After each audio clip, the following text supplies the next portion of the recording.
नमस्कार, मैं हूं आशीष चित्रांशी और आप देख रहे हैं the news launcher. Rahul Gandhi ने वोट चोरी पर एक और धमाकेदार खुलासा किया है सबूतों के साथ और बड़े बेशर्मी के साथ। ज्ञानेश कुमार के आयोग ने उसका जवाब दिया है। बहुत बेशर्मी जिस लेवल की हो सकती है उस लेवल की, वो अलग विश्लेषण का विषय ही है अपने आप में, उनका जवाब। लेकिन भारत के सीमाओं से परे भारत के खिलाफ एक बड़ी साजिश चल रही है। उस साजिश पर भारत की कितनी नजर है?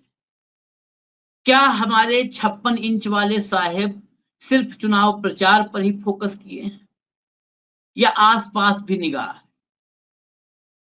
पाकिस्तान ने हमारे सबसे, कहें आप, क्रूर दुश्मन या सबसे मक्कार दुश्मन पाकिस्तान ने नाटो जैसा एक समझौता किया है।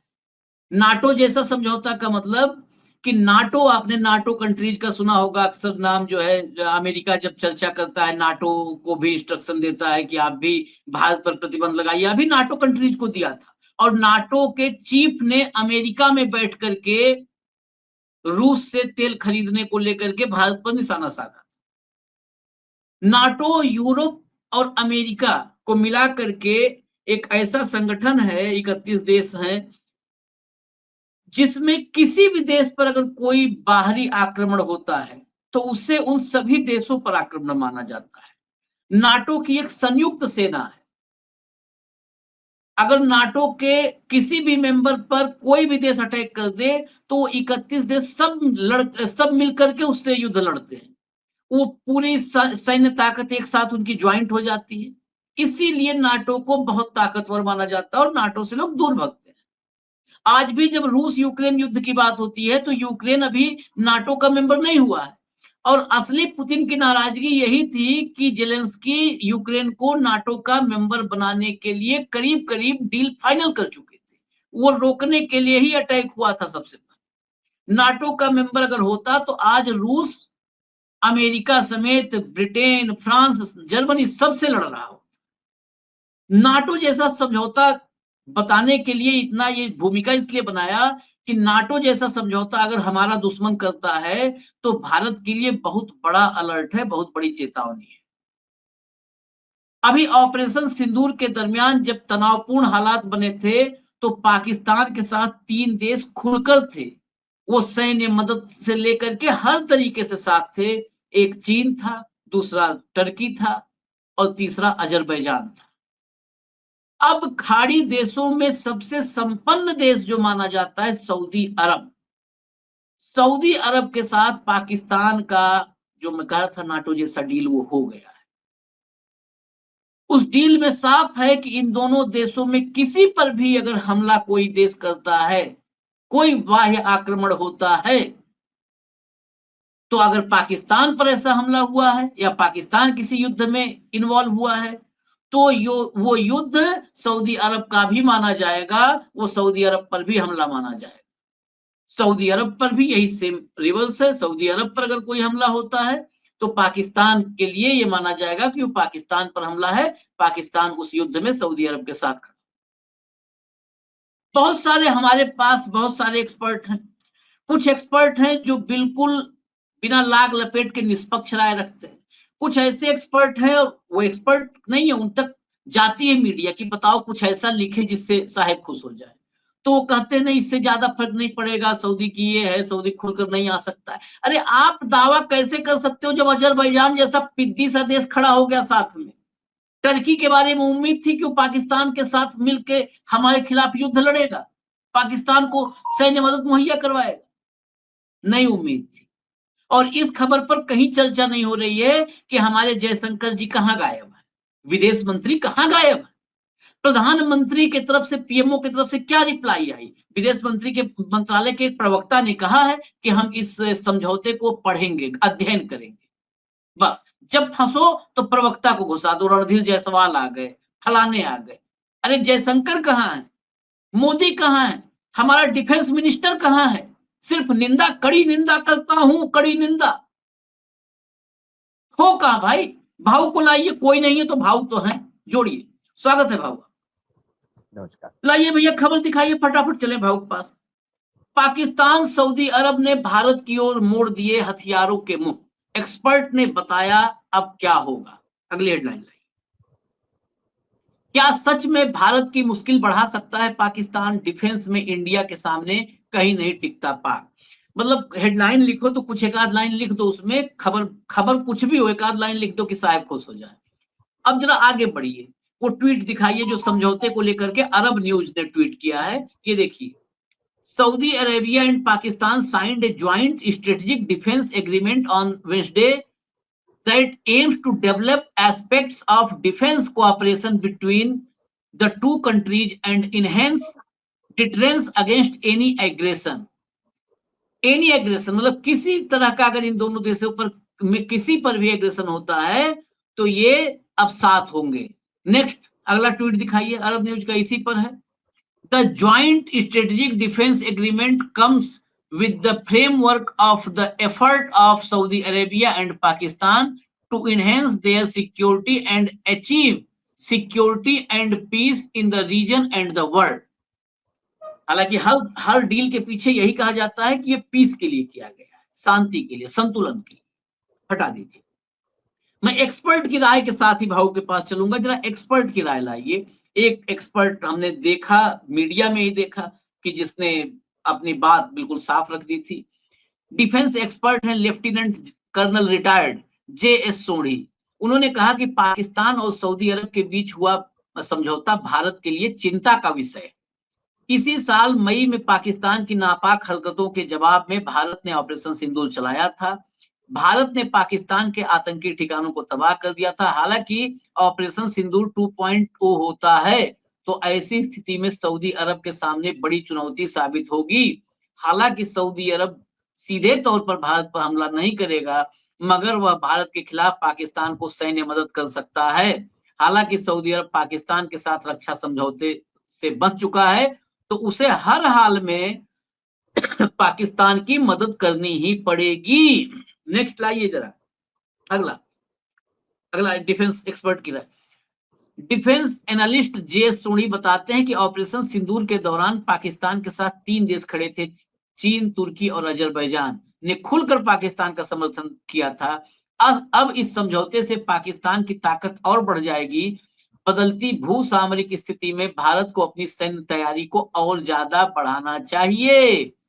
यह एक तरह से भारत की ओर से पाकिस्तान और सऊदी अरब भारत की ओर पाकिस्तान और सऊदी अरब दोनों के हथियार मोड़ने जैसा है। भारत की ओर दोनों ने हथियार मोड़ दिए हैं। नेक्स्ट एक और दिखा दीजिए। डिफेंस एक्सपर्ट सोढ़ी बताते हैं कि भारत और पाकिस्तान दोनों ही परमाणु शक्ति संपन्न देश हैं। ऐसे में भविष्य में कभी दोनों देशों के बीच लड़ाई होती है तो पाकिस्तान को सैन्य मदद सऊदी अरब को देना ही होगा। ऐसे रक्षा समझौतों की बड़ी अहमियत होती है। हमें इस समझौते को बेहद गंभीरता से लेना चाहिए। हटा दीजिए, हमें बड़े बेहद गंभीरता से इस समझौते को लेना चाहिए। लेकिन कोई भारत में कहीं गंभीरता से लेता हुआ नजर आया? रणधीर जायसवाल का एक स्टेटमेंट आया है। बाकी ऐसे मामले जिसमें डिफेंस एक्सपर्ट कह रहे हैं बहुत गंभीरता से लेना चाहिए, तो देश तो रणधीर जायसवाल चला नहीं रहे हैं। देश तो 56 इंच वाले साहब चला रहे हैं। उनका विदेश मंत्री, उनका रक्षा मंत्री कहाँ है सब भाऊ? कहीं winter vacation, summer vacation, monsoon नहीं, कहाँ? तो जन्मदिन मनाने में बिजी अभी। हाँ, कल का आशीष केक सबसे आज। बड़ा केक अभी बट ही रहा है, अभी खुमार उतरा नहीं। आशीष सबसे बड़ा प्रॉब्लम क्या है कि पाकिस्तान जैसा आतंक को समर्थन देने वाला देश भी अपने मित्र जोड़ता है। और हम जो एक समय नॉन अलाइनमेंट मूवमेंट के मुखिया हुआ करते थे, आज हम अलग तलग पड़ गए हैं। ऑपरेशन सिंदूर के दौरान विश्व का कोई देश नहीं था जो भारत के साथ खड़ा था। हमारा पार्टनर रशिया वो चुपचाप बैठा हुआ था क्योंकि हमने उसे अपमानित कर अमेरिका की तरफ अपने आप को झोंक दिया था। जिस अमेरिका को आप बहुत अच्छा दोस्त मानते थे, उसने पाकिस्तान को अपना सबसे प्रिय पार्टनर बताया। टर्की, अज़रबैजान, चीन तो खुल के सामने थे। कोई एक विश्व का देश मुँह ज़बानी भी खुल के सामने आया पाकिस्तान की निर्भत्सना करते हुए? नहीं। 51 एमपीज़ को भेजे थे, 30-35 देशों में सैर करके आए, मार्केटिंग करके आए, गाने गा के आए। लेकिन किसी एक देश से ये नहीं कहलवा पाए कि पाकिस्तान आतंक को समर्थन करता है। हमारी डिप्लोमैटिक पूरी पॉलिसी बुरी तरह से डिरेल हो गई है, फेल हो गई। अब आप बताइए, टर्की, अज़रबैजान और चाइना ये तो साथ में है ही। चाइना ने तो युद्ध लड़ा है सारे इक्विपमेंट देके। टर्की ने ड्रोन से पूरा पाट दिया था सिस्टम को। अब आप आइए सऊदी अरेबिया। सऊदी अरेबिया ये संपन्न देश है जहां पैसों की कमी नहीं है। सऊदी अरेबिया से यदि पाकिस्तान के साथ रक्षा समझौते में हो जाता है और पाकिस्तान के साथ उसकी प्रतिबद्धता होती है तो हम क्या खोएंगे? यदि हम व्यापार की बात करें तो जो 2023-24 के आंकड़े हैं मेरे पास, करीब करीब 43 बिलियन डॉलर का व्यापार दोनों देशों में था, सऊदी अरब और भारत में। सऊदी भारत का चौथा बड़ा इंपोर्टर है जो भारत से आयात करता है, और भारत सऊदी का दूसरा बड़ा पार्टनर है, ट्रेड पार्टनर।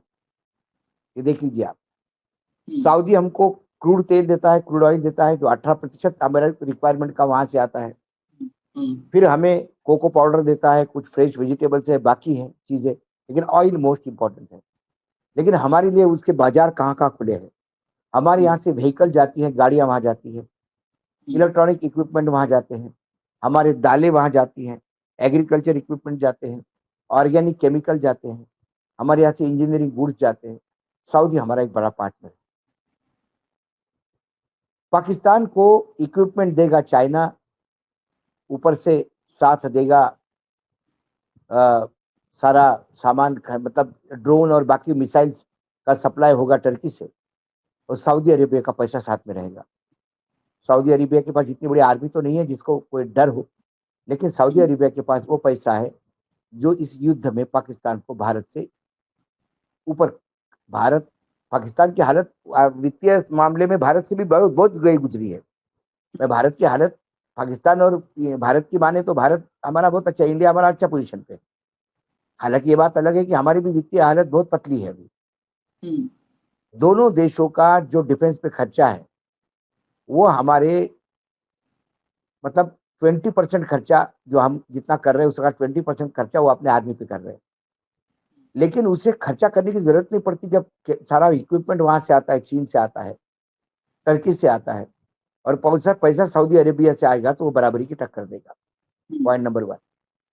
पॉइंट नंबर 2, जो सबकी नजर में फिर से एक बार देखता हूँ, बहुत ही ये पागल लोग है, अमेरिका को अभी भी समझ नहीं पा रहे गोदी मीडिया। अमेरिका ने एक आदमी क्या भेज दिया और उसने ऑफिशियल टॉक नहीं किया आशीष, अनऑफिशियल टॉक था ये। उसी में ये महिमा मंडित हो गई कि वो डूब गया। उसने कहा कि हैप्पी बर्थडे माय फ्रेंड, उसने कहा थैंक यू माय दोस्त। बस इसी ये ट्वीट और रीट्वीट में ही खुश हो रहे हैं। सऊदी अरेबिया टोटल अमेरिका का गोदी देश है।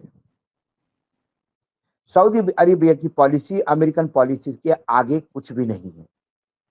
यदि सऊदी अरेबिया ने पाकिस्तान से समझौता किया है, एग्रीमेंट किया है नाटो जैसा, तो ये अमेरिका के समर्थन से किया है। हो सकता है अमेरिका ने करने के लिए कहा हो। सऊदी के भारत के साथ भी संबंध अच्छे हैं। सऊदी ये भी जानता है कि पाकिस्तान की लड़ाई किससे हो सकती है, या तो भारत से हो सकती है या अफगानिस्तान वालों से हो सकती है। तो सऊदी अफगानिस्तान के खिलाफ क्यों फ्रंट खोलेगा, तालिबानियों के खिलाफ क्यों फ्रंट खोलेगा? वो शांति प्रिय है। तो उनको मालूम है कि पाकिस्तान की लड़ाई या तो अफगानिस्तान वालों से होती है या इधर भारत की तरफ होती है। बाकी पाकिस्तान चाइना से तो दोस्ती है उसकी, टर्की, चाइना ये तो सब मदद करते हैं उसको। तो क्या अमेरिका ने भारत पे प्रेशर बढ़ाने के लिए सऊदी का भी उपयोग कर लिया कि तुम भी एग्रीमेंट करो, मैं देखता हूँ भारत पे प्रेशर कितना बढ़ता है। ये कौन सा दोस्त है? थैंक यू मेरे दोस्त कैसा बोला उसने? प्रधानमंत्री यदि डोनाल्ड ट्रंप को दोस्त मानते हैं तो दोस्त क्या कर रहा है? 50% टेरिफ में से कुछ कमी किया नहीं किया। वार्ता बड़ी अच्छी हुई, लेकिन वार्ता काहे के लिए अच्छी हुई? क्या वार्ता में आप अपना बाजार खोलने वाले हो। कॉटन तो खोल दिया बेशर्म होके, निर्लज्ज होके। सोयाबीन भी खोल ही दिया निर्लज्ज होके। अब बाकी बचता क्या है? व्हीट और मक्का, ये भी खोल दो, खत्म कर दो भारत के किसान को। कुल मिलाकर ये सऊदी का एग्रीमेंट में इतना लाइटली नहीं ले रहा है। सऊदी का एग्रीमेंट ये अमेरिका का एक नया प्रेशर है और नया एक चाल चली है।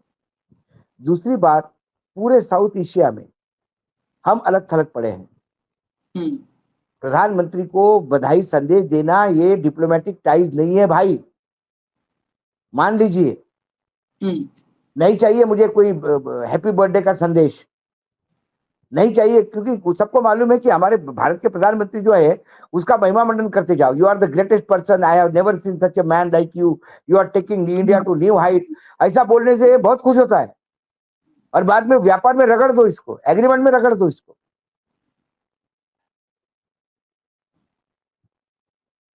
वो जो आप कभी शादी का बस्ता लेने जाओ तो बड़ी वो आवा भगत करता है दुकान वाला आपको। आपको लगता है इतना बड़ा दुकान का सेट है, करोड़पति है, लेकिन भाई साहब चाय लेंगे आप? अरे भाई बच्चे के लिए आइसक्रीम ले आना। अपने कितना ख्याल रखता है, वो ख्याल नहीं रखता है। वो जितना भी आइसक्रीम खिला रहा है आपको, सब उसमें निकाल लेगा वो कई गुना ज्यादा। वो ग्राहक को जाने नहीं देता। ये आपको डील पे एक तरफ से प्यार करते हैं, 4 लोग गाली देते हैं। गाली देने वाले हमारे यहाँ छपता नहीं, क्योंकि साहब को दुख होता है। और प्यार करने वालों को तुरंत, अरे बाप रे ऐसा बोल दिया, ऐसा बोल दिया, माय फ्रेंड बोल दिया, वेरी क्लोज फ्रेंड बोल दिया। यथार्थ के धरातल पे क्या उतरा? प्रधानमंत्री को बर्थडे गिफ्ट के तौर पे 50% डाउनी कर देता। व्यापार ट्रेड बहुत पॉजिटिव है तो फिर वो 50% कम कर दो ना। वो हमारे को हैप्पी बर्थडे कहता है, उधर नाटो को कहता है कि इन पे सैंक्शंस लगाओ। नाटो को, ईयू तो को, सब प्रधानमंत्री को खाना खिलाने वाला दोस्त है या इस देश का भला करने वाला दोस्त है, ये तय कर ले अभी। और यदि ये समझ आपको नहीं है तो आपको फिर राज करने का भी अधिकार नहीं। इंदिरा गांधी ने कभी नहीं सोचा था कि उसको भाई प्रधानमंत्री आयरन रेडी कहेगा, ग्रेट महिला, यो ग्रेट पर्सनैलिटी, कोई नहीं। उन्हें हट कर दिया 2 मिनट के अंदर कि उसको भारत की चिंता थी। उसके खुद के महिमा मंडन का नहीं था इशू कोई। यहां तो महिमा मंडन इस लेवल पे गया, आप ही ने स्टोरी की आशीष जी कि प्रधानमंत्री भाषण देंगे तो ताली कैसे बजाओ इसका ट्रेनिंग होता है। ताली बजाने कल ही जब प्रधानमंत्री के भाषण में ताली बजाने का ट्रेनिंग देना पड़े तो समझ लेना कि उस प्रधानमंत्री का भाषण या तो लोगों को समझ में नहीं आता या वो ताली बजाने के लिए तैयार नहीं है। मोदी मोदी के नारे कैसे लगेंगे इसका ट्रेनिंग दिया जाता है। जो आप देखते हैं उसके पीछे क्या क्या नौटंकी है। क्या फिल्म की शूटिंग हो रही है कि पहले वर्कशॉप हो रहा है, ट्रायल हो रहा है? तो ये सऊदी वाला मामला लोगों को मतलब ये कहीं चर्चा में नहीं, मुझे बहुत दुख है इस बात का। खबर गायब है। और आप ये कहते हो कि सऊदी सऊदी हमारा भी दोस्त, ऐसा नहीं करेगा। अरे टर्की भी हमारा दोस्त था भाई। अजरबैजान को क्या दुश्मनी थी हमारे से? अरे टर्की तो ऐसा दोस्त था कि एर्दोगन भाजपा का गमछा ओढ़ करके खड़े थे वो विजय जोली के साथ। तो ऐसा भाई भाजपा गमछा, कमल का फूल वाला गमछा ओढ़ करके एर्दोगन अगर खड़े हैं तो अब सोचिए कितना। वो तो भाजपा, हमको लगा प्राथमिक सदस्यता भी, पर्ची भी कटवा लिया होगा एर्दोगन ने। कर ले वो। और बताइए वो एकदम पाकिस्तान के साथ खुल के आया, ऐसा छुप के भी नहीं, खुल के आया, अनाउंस करके आया। नहीं, और एनालिसिस में कुछ पार्ट एग्जैक्टली। दूसरी बात है, यदि अमेरिका का प्रेशर होगा तो सऊदी भारत को भी छोड़ देगा, क्योंकि सऊदी पूर्ण रूप से अमेरिका के हाथ में खेलता है। सऊदी को टोटल प्रोटेक्शन जो है वो अमेरिका का है। हमारे यहाँ करीब करीब 3.23 बिलियन डॉलर का तो इन्वेस्टमेंट है हमारे यहाँ की कंपनियों में, सऊदी का। फार्मा कंपनी में, रियल एस्टेट में, आईटी कंपनीज में डायरेक्ट इन्वेस्टमेंट है।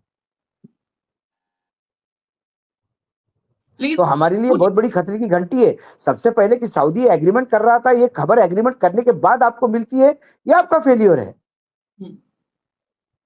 हाँ, आम डिप्लोमेटिक लेवल पर इतने पीछे हैं कि जब हो जा रहा है हमारे पड़ोस में, ऐसा नहीं है कि कहीं और दुनिया किसी हिस्से में, हमारे पड़ोस के में हो रहा है, और वो पड़ोसी जो हमको 1947 से दिक्कत दे रहा है। कुछ तकनीकी पॉइंट्स इसमें लाने जरूरी है, क्योंकि मुझे पता है कि अभी बहुत सारा एनालिसिस लिखा जाएगा, देश के बड़े बड़े पत्रकार लिखेंगे कि इसमें मोदी जी का मास्टर स्ट्रोक है, इसमें भी निकाल देंगे मास्टर स्ट्रोक। सैन्य ताकत के मामले में कहा जाएगा कि सऊदी के पास कोई सैन्य ताकत नहीं है। सऊदी के पास जितनी सैन्य ताकत है उससे ज्यादा, मैं फैक्ट पे आ रहा हूं भाव, उससे ज्यादा उसकी आर्थिक ताकत है। और वो वही बोला आर्थिक मैंने। ताकत जब फटेहाल पाकिस्तान को के पीछे आर्थिक ताकत जुड़ जाएगी युद्ध में, तो वो वैसे ही जो कहते हैं ना कि ताकतवर जहां जहां वो कौन रक्त बीज था उसका खून गिरा तो और वहां पैदा हो, मैं वही कह रहा हूँ, आर्थिक ताकत से वो पूरा पाकिस्तान पैदा का हो। पाकिस्तान का कमीनापन, हम्म।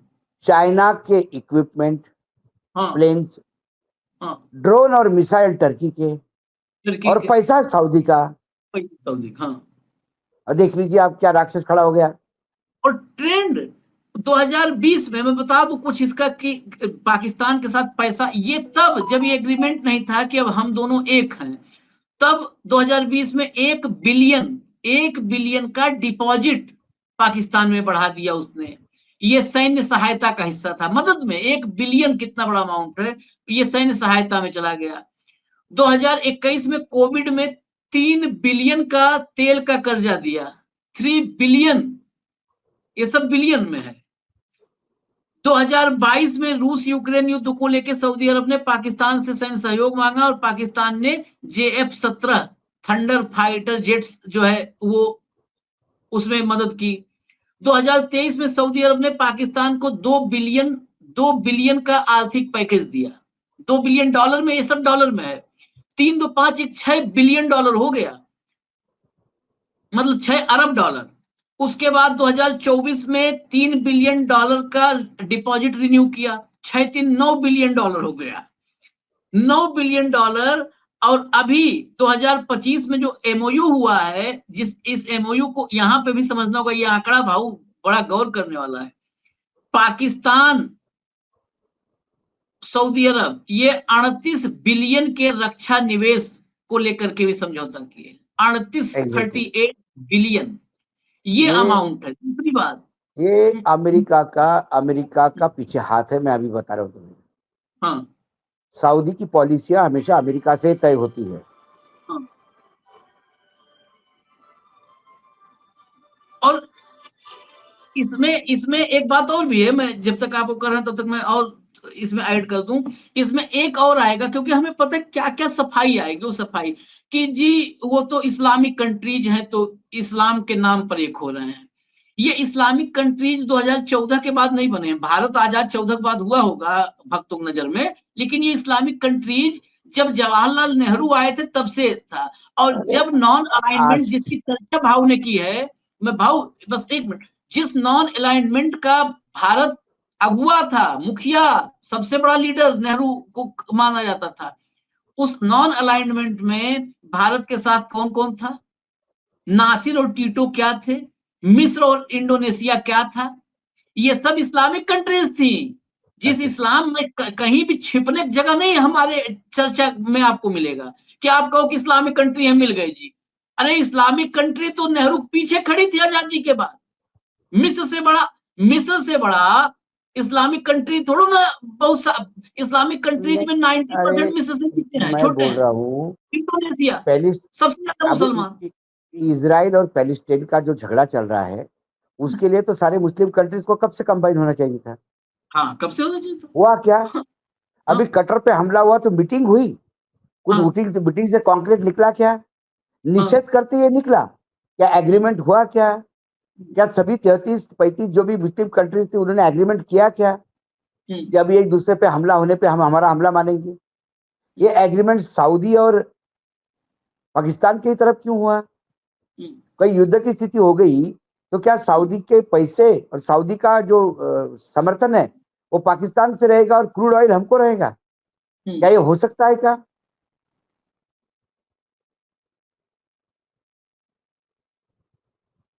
ये ये बहुत बड़ा संकट है आने वाले समय का। और पाकिस्तान किसी बड़े षड्यंत्र का तैयारी कर रहा है, मैं बता रहा हूं तुम्हें। हाँ, जितना बड़ी गोलबंदी, मैं हाँ तो एक मोटा मोटा एक बात करते हैं, जो गांव मोहल्ले इलाके कॉलेज में होता है कि कॉलेज में दो छात्रों में दो स्टूडेंट है, दो स्टूडेंट में तनातनी है, नहीं बनता, तो जिस स्टूडेंट के साथ 5-7 मुस्टंडे घूमने लगते हैं बगल में, तो दूसरा वाला स्टूडेंट जब आता है तो चुपके से क्लास में जाता है, नहीं तो कॉलेज बंक करने लगता है। तो ये पाकिस्तान भारत के बीच तनातनी है। भारत हैवी वेट है, पहलवान है, सब हम कहते हैं, लेकिन वो पाकिस्तान अपने साथ 10 मुस्टंडे खड़े कर रहा है, तैयार कर रहा है, और हम बैठे हैं। तो हम ऐसा दिन ना हो कि हमको कॉलेज बंक करना पड़े, ये सोचना होगा। हाँ एक और एग्जाम्पल, एक और, क्योंकि जब अभी लिखना पढ़ना शुरू होगा तो बहुत सारे आएंगे विश्लेषक, कहेंगे कि पाकिस्तान, क्योंकि मैंने देखा वो अंबानी जी के पोर्टल पे लिखा था कि पाकिस्तान और अरब के संबंध बहुत पुराने हैं। पाकिस्तान और अरब के संबंध जितने मधुर और पुराने थे, भारत के साथ भी उतने ही पुराने थे। उसमें एक एग्जाम्पल आ रहा है, क्योंकि बहुत पुराने, ऐसा दुनिया के अलग अलग हिस्सों में बहुत हुआ है, लेकिन वो नाटो जैसा डील नहीं हुआ है। 1979 का एग्जाम्पल भी आएगा। 1979 में नवंबर में अल हरम मस्जिद, जिसको ग्रैंड मस्जिद मक्का में कहते हैं, मक्का की ग्रैंड मस्जिद अल हरम, उस पर एक जो है चरमपंथी ने कब्जा कर लिया। 200 हथियार बंद आए और कब्जा कर लिया। मस्जिद में 50,000 लोग थे, और उसमें बड़ा मतलब ऑपरेशन, बहुत लंबा ऑपरेशन चला, ग्रेनेड से गोले दागे गए, जबकि मस्जिद पे ये सब अलाउ नहीं था इस्लामिक उसके हिसाब से, लेकिन सब करना पड़ा। 50,000 लोगों को कैद कर लिया था, 200 सब हथियार बंद थे। तो उसमें पाकिस्तान के तरफ से भी कमांडो भेजे गए थे।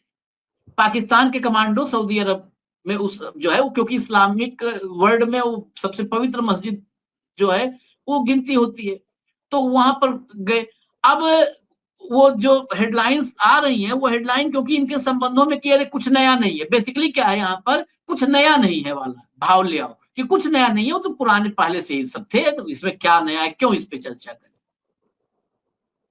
भारत के लिए कुछ नया कुछ तो लाए भाऊ।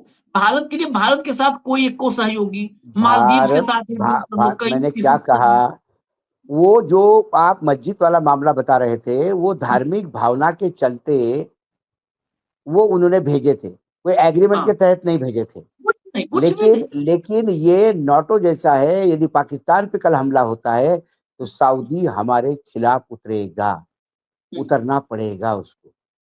उस एग्रीमेंट में ये नहीं लिखा होगा कि भारत छोड़ के बाकी कोई का भी आक्रमण हो, तो हाँ, ये नहीं लिखा है, आक्रमण लिखा है। और सऊदी पे भी आक्रमण हो गया तो पाकिस्तान को जाना होगा। हाँ, तो ये लगातार सऊदी को पाकिस्तान की जरूरत नहीं है, सऊदी के लिए अमेरिका काफी है संरक्षण देने के लिए, उनका ऑलरेडी अमेरिका के साथ एग्रीमेंट है।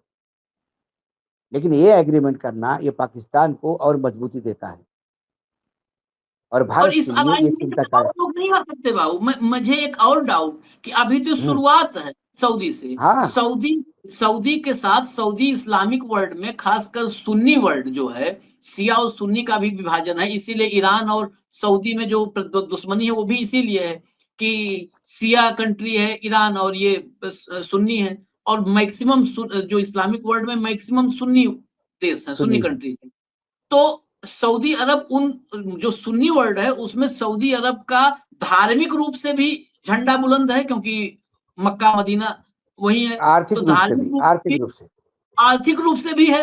तो क्या सऊदी और पाकिस्तान की इस डील के बाद पाकिस्तान के फेवर में प्रो सऊदी सुन्नी कंट्रीज एक नया अलाइनमेंट नहीं तैयार हो सकता है कि एक और बिल्कुल। नाटो जैसा है, चलो नहीं और नहीं 5 देश नहीं, ये इंतजार करेंगे वो होने का।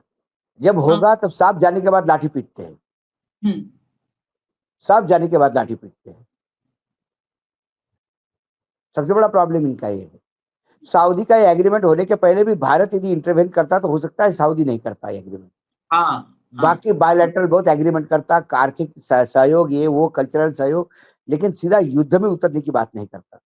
हाँ, लेकिन हमारे भारत की यही। तरफ से तो क्या है, हम तो यहाँ से बिहार के चुनाव के बाद हमको बंगाल के चुनाव निपटाने हैं, हमको हाँ, एसआईआर में करना है, हमको यहाँ मतों के काटना है, चोरी करनी है, डकैती करनी है। हमारे पास समय कहाँ है हम्म, दूसरे का देखने का। अच्छा, एक बात और भी मैं फिर एक मतलब ये थोड़ा हो सकता है हाइपोथेटिकल हो। क्या ये इस्लामिक अलाइनमेंट अगर बनने की तरफ बढ़ जाता है ये, तो क्या उसमें भी हमारी सरकार का एक मतलब अप्रत्यक्ष दोष नहीं आएगा? कल बिल्कुल असम दोष का आएगा, मतलब आपने देखिए। देखा था हाँ, असम वाला बिल्कुल। कि जब असम भाई वाला मैंने, इस्लामिक वर्ल्ड है जब तो धर्म। जब जब आप यहाँ मुसलमानों के खिलाफ आग, तो आप बिल्कुल जहर उगलोगे, तो हाँ, मुसलमान सारे देश इकट्ठा होंगे आपके खिलाफ। हाँ, वो भी एक हाँ, पैटर्न होता है, क्योंकि उनकी भी जनता उनको समर्थन करती है इस मामले में। हाँ, हुँ। नहीं तो भारत के लिए नॉन अलाइनमेंट मूवमेंट में क्यों सारा विश्व भारत के साथ आया था? हुँ। क्यों हम अगुवाई कर रहे थे, प्रधान मान लिया सबने हमको? क्योंकि उनको पता था कि ये देश ऐसा है कि जहाँ क्रिश्चियन, हिंदू, मुस्लिम, सिख, ईसाई सब बराबरी इसीलिए से रह रहे हैं, बिल्कुल। इज्जत से रह रहे हैं। हुँ। नया और आज़ाद ऐसे हुआ कितने देश है, और ऐसे सेकुलर है। कितने ऐसे कितने हिंदू राज्य है, देश है जो अपना साथ देंगे? हिंदू तो एक हिंदू एक हिंदू राज्य था वहाँ नेपाल का, वो भी गालियां देते भर भर के हाँ, हाँ। भारतीयों को। हुँ। नहीं, ये बड़ा बहुत सारी इसमें ये चर्चा बेसिकली हो सकता है लोगों को पसंद ना आए क्योंकि गंभीर टाइप है, इसमें सरकार-वरकार गिराए जैसी कुछ बात नहीं है। लेकिन ये वो खबर है जो हाँ, जो वाक़ई कि भविष्य में, आठ ये वो खबर है, भविष्य की एक चिंता की नींव डली है। नहीं उस टाइप खबर नहीं ना पाकिस्तान कि के 8 मंत्रियों ने इस्तीफा दे दिया सरकार कैसे देगी? पाकिस्तान के षड्यंत्र का पहला लेयर खुला है। एक बड़ा भारत के लिए बड़ा भारत की विदेश नीति पर एक बड़ा सवाल है, जो सवाल बहुत सवाल दिनों से खड़ा है, खड़ा है। लेकिन वो थोड़ा और उसकी हाइट बढ़ गई उस सवाल की। हाइट बढ़ी है, तो सवाल तो खड़ा ही है विदेश नीति पर। दूसरी जो है, जो हमारे यहाँ चुनावजीवी पार्टी की चुनावजीवी सरकार है, इस पर हम्म। सवाल है। ये नहीं, उनको आंदोलनजीवी आशीष दुनिया को बताते हैं ये उनको चुनावजीवी। आशीष भारत कहाँ जाए, भारत की आर्थिक स्थिति क्या हो, भारत की विदेश नीति क्या हो, भारत के साथ कौन है क्या है, उनको उनका दायरा ही क्या, कूपक एक कुएं के मेंढक हो गए हैं। ये बस ये राज्य जीत गया, वो राज्य जीत गया, ये सरकार गिरा दी, वो सरकार गिरा दी, इसका बाई इलेक्शन जीत गया, इसने बाई, ये यूनिवर्सिटी जीत गए, ये लोकल बॉडी जीत गए। इसी में ये अपने आप की पीठ थपथपाते हैं। लेकिन ये भूल गए हैं कि इनको केंद्र में सत्ता में है, इनको देश चलाना है जिसमें विदेश नीति, अर्थनीति, जिसमें तुम्हारी रक्षा नीति, विकास के चीजें। ये तो बस वंदे भारत ऐसा ऐसा कर दिया, हो गया विकास। विकास। बस वो ट्रेन भले 8 घंटे लेट हो, विकास हो गया, वंदे भारत चल गई अच्छे से आज तक। चलिए खैर ये खबर अभी इस पर विराम देते हैं, लेकिन आप लोग भी सोचिएगा कि दुनिया में हम कहाँ खड़े हैं और बाकी दुनिया कहाँ जा रही है। जा रहे हैं। तो ऐसा ना हो कि मोदी जी जो कहते हैं कि पूरी दुनिया हमारी तरफ देख रही है, कि हम एक कोने में खड़े हों और पूरी दुनिया देख रही हो कि देखो वो कोने में खड़ा है, देखो कोने में खड़ा है वो। वैसा ना हो जाए, इसलिए थोड़ा-सा सोचिएगा सब लोग। जनता सोचे जब, तो सरकार सोचने पे मजबूर हो जाती है। जब जनता नहीं सोचती है, तो सरकार ये समझ लेती है और खासकर अगर ऐसी सरकार हो, तो समझ लेती है अरे जनता ये सोचने वाली है ही नहीं, जाने दो इसको। भेड़-बकरी जैसे हाँकते रहो। इजाज़त दीजिए हमें। धन्यवाद भाऊ, बहुत-बहुत धन्यवाद। नमस्कार।